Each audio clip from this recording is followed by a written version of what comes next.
My eyes have always told me, and my dad has always told me with Dak, if you don't give him a surplus of weapons, he's mediocre. I don't care where he finishes in awards.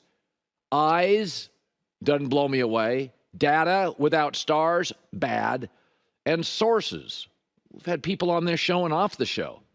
He doesn't throw a great ball. So the fact that Jerry Jones is taking his dear sweet time with a CeeDee Lamb contract is crazy to me. This will be a bottom 5 offense in the NFL without CeeDee Lamb. They'll still generate a pass rush without Micah, though I would re-sign him. And they could win games with Cooper Rush if you give them weapons. So CeeDee Lamb is uniquely important. They don't really have a clear number 2 receiver you could trust. Running back room is thin, and that's being nice. So when Jerry Jones, sort of slow played the CeeDee Lamb comments this week ago, we have data on Dak without a number 1 receiver. It was 2018. It was 6 years ago. The O-line was better than now, and Zeke was in his prime. Before they went and acquired Amari Cooper, Dak was a backup. 62% completion percentage, 87 passer rating, 8 TDs, 4 picks. He's a backup. My eyes have always told me he's not super talented. The data tells you he's not Mahomes. He's not Josh Allen winning 4 straight division titles with a hit-and-miss run game, sometimes no run game, and outside of left tackle, makeshift off to revolving door O-line. That's Josh Allen. Mahomes winning Super Bowls with arguably the second worst receiving core last 2 years in the league. That's Mahomes. Dak needs protection, a run game, and weapons. Remember, those numbers I'm showing you on the screen, how bad Dak was pre-Amari, that's what Tyron Smith and Zach Martin closer to their prime. Martin at that time was arguably best guard in the league. Tyron Smith, first or second best left tackle. They're not now. And that was Zeke in his prime, or really close to his prime. So this is not Josh Allen, where you can kind of just ham and egg it with the run game and win a division. This is not Mahomes. The receiving core, there is no number 1. And Rashee Rice, you can't trust him sometimes to be a 2.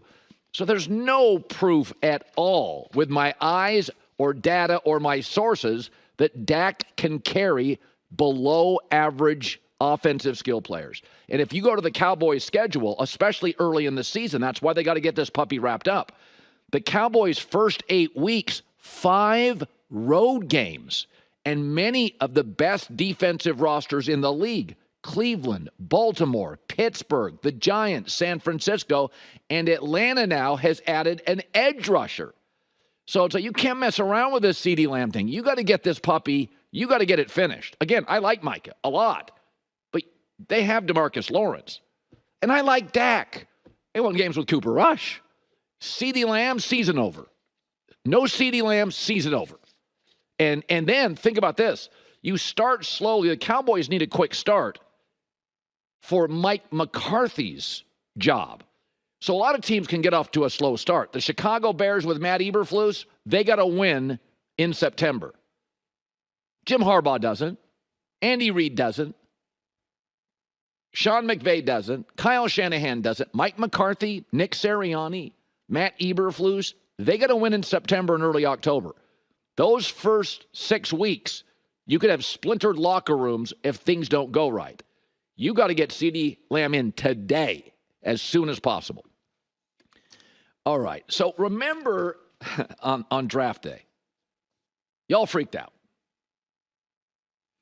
When the Falcons desperately needed, and they did need an edge rusher, but it wasn't a very good defensive draft, and instead they took a quarterback.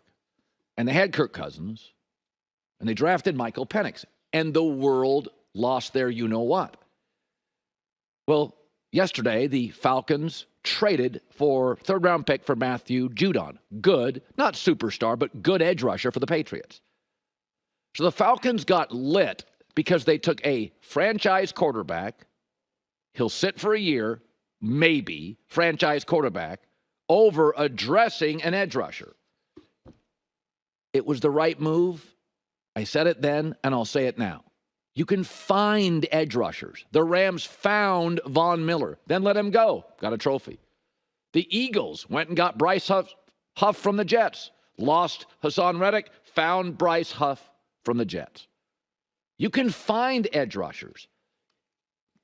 Free agency. You can find them late in the draft.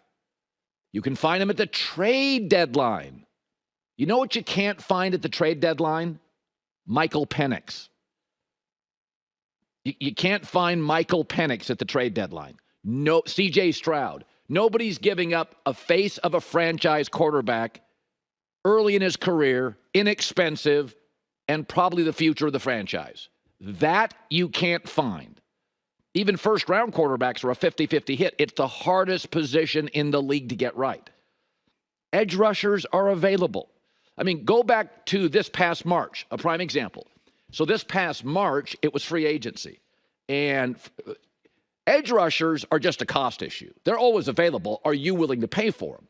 Quarterbacks, young star quarterbacks, that's a scarcity issue.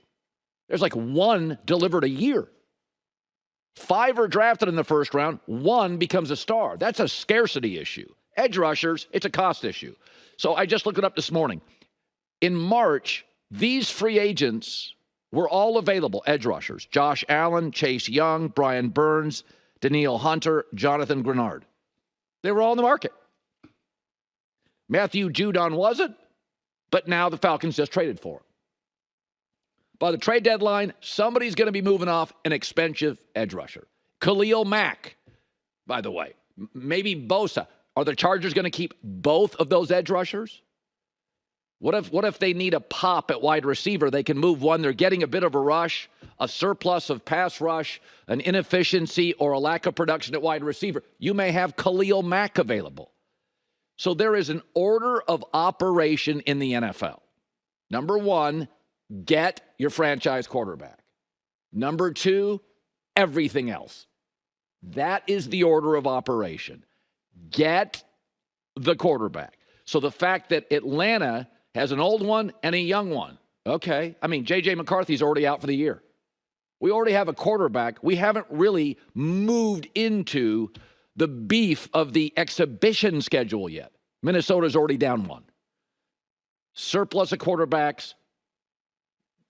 There is a order to how this whole thing works.